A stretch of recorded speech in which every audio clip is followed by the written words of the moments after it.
Las 10 estrategias de manipulación mediática.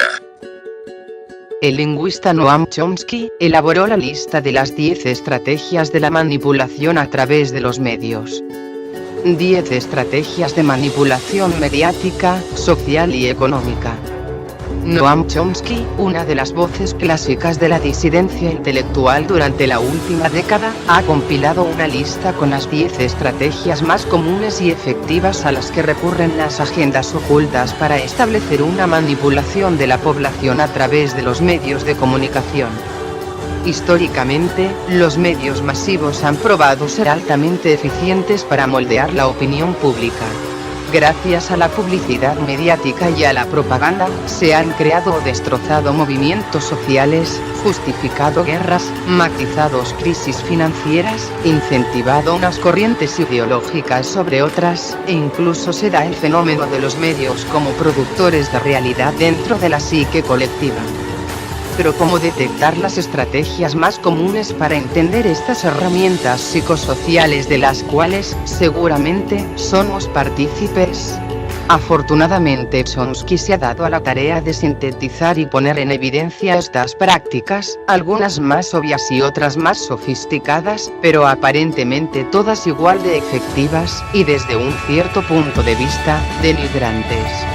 Incentivar la estupidez, promover el sentimiento de culpa, fomentar la distracción, o construir problemáticas artificiales para luego, mágicamente resolverlas. Son solo algunas de estas tácticas. 1. La estrategia de la distracción.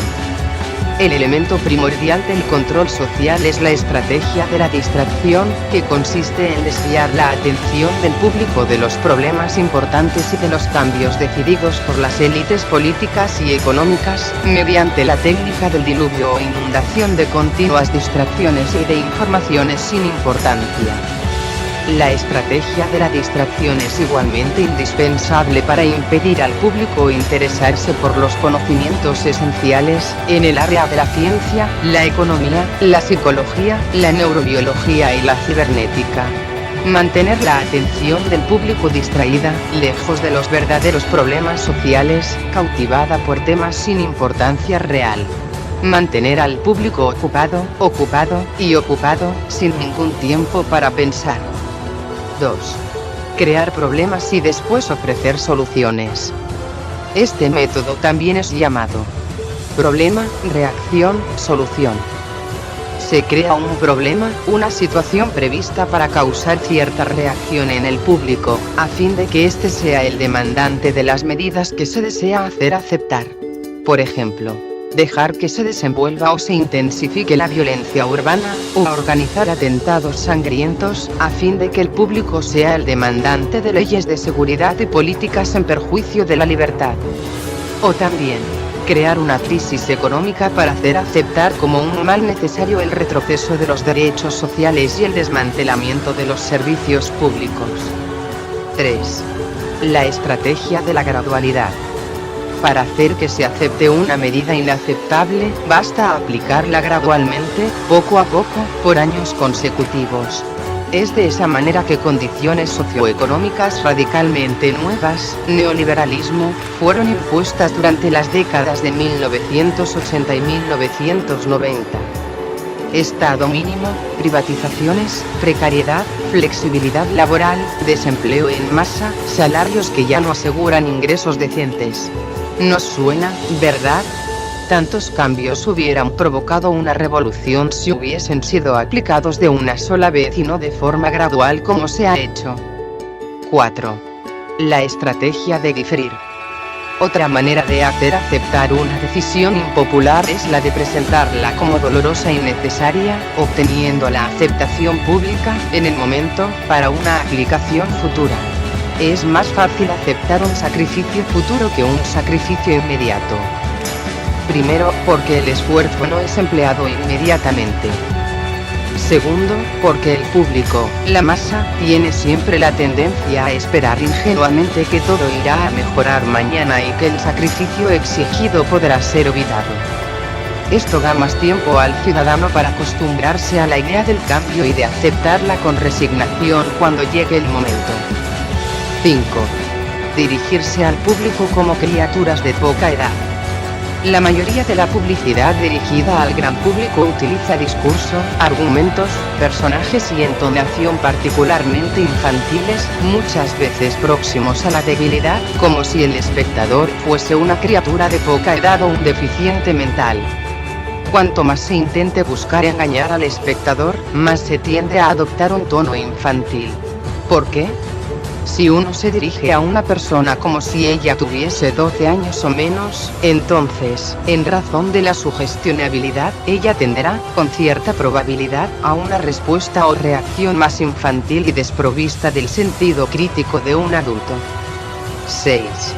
Utilizar el aspecto emocional mucho más que la reflexión. Hacer uso del aspecto emocional es una técnica clásica para causar un cortocircuito en el análisis racional, y finalmente neutralizar el sentido crítico de los individuos.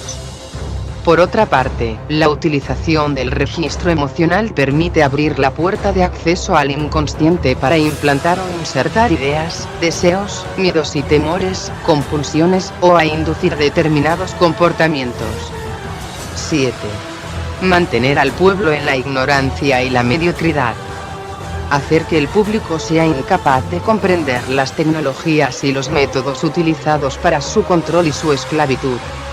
La calidad de la educación dada a las clases sociales inferiores debe ser la más pobre y mediocre posible, de forma que la distancia entre estas y las clases altas permanezca inalterable en el tiempo y sea imposible de alcanzar una auténtica igualdad de oportunidades para todos. 8. Estimular al público a ser complaciente con la mediocridad. Promover al público a creer que es moda el hecho de ser vulgar e inculto, mal hablado, admirador de gente sin talento alguno, a despreciar lo intelectual, exagerar el valor del culto al cuerpo y el desprecio por el espíritu. 9. Reforzar la autoculpabilidad.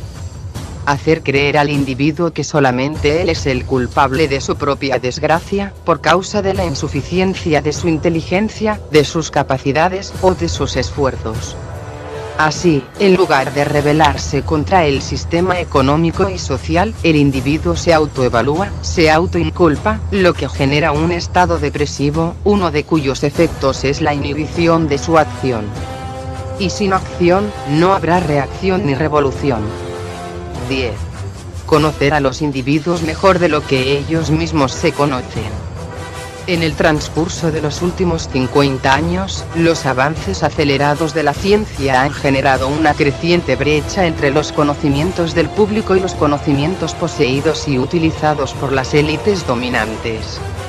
Gracias a la biología, la neurobiología y la psicología aplicada, el sistema ha disfrutado de un conocimiento avanzado del ser humano, tanto de forma física como psicológicamente.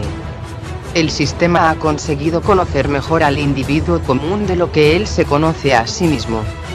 Todo esto significa que, en la mayoría de los casos, el sistema ejerce un control mayor y un gran poder sobre los individuos, mayor que el de los individuos sobre sí mismos.